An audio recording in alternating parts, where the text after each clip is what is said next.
This is Duke University.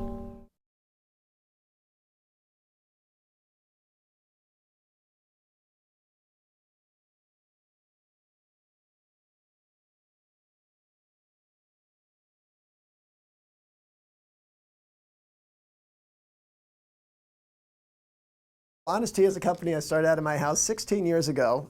We sell lower sugar, organic, and fair trade bottled tea. And we are now distributed nationally in over 100,000 stores. And we call ourselves a mission-driven company because we're really trying to address issues of diet, issues of sustainability and organic agriculture, and labor standards in the developing world. We measure our impact every day by how much tea we're selling. I mean, it sounds kind of crass, but actually, it's, the more bottles we sell, the more people we're reaching. The more people we're reaching, the more demand we're creating for organic ingredients. And in turn, we know that translates into the mission impact, in the tea gardens we source from and in people's diets. When we created Honest Tea, we never had the aspiration to end up as a niche business. We really wanted to democratize organics, to be available to people wherever beverages are sold. And while we were happy to see our brand succeed in the natural foods world, we needed to get to more places. And that was why we ended up partnering with the largest beverage company in the world. And so for us, we knew that if the product in the bottle had the values embedded in it, by which I mean less sugar, organic, and fair trade, then our mission was to sell as much of it as we could. And so for us, the partnership with Coca-Cola has given us that reach and scale. And whereas we were in 15,000 stores before Coke invested, we're now in over 100,000 with obviously greater upside, a world of upside, literally, to expand the reach of it. So for us, it was a clear, at the right point, it was the right step for our expansion.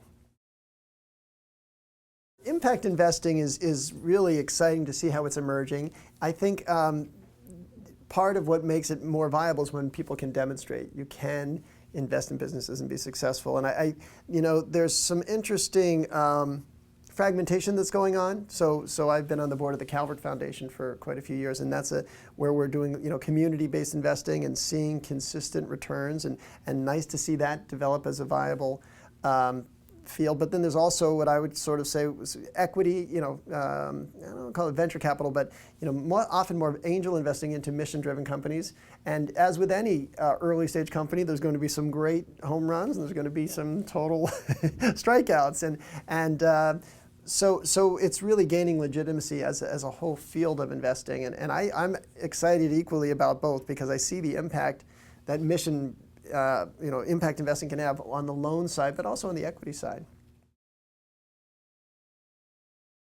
The first advice I have to give rising entrepreneurs to read our book, because it really does take them through the process we went through, which was at times quite painful. And to the extent we can help anybody avoid those, some of the lessons, that's a useful thing to do. I think another thing is to try to develop and present a business plan, to go through that process. That's an intense piece of work to do, and it's by definition a collaborative piece of work, and to understand if you have the appetite for that. Some people don't, and better to learn that early on. I think the other thing that's useful to do is try to get some experience selling. I mean, we're always selling, whether you're selling yourself in an interview or trying to get investors, trying to get employees, and so actually literally selling something, it's almost less important what you're selling, but just to understand if you have the appetite for that. One of the most exciting trends I'm seeing in mission-driven business is more people are coming to it.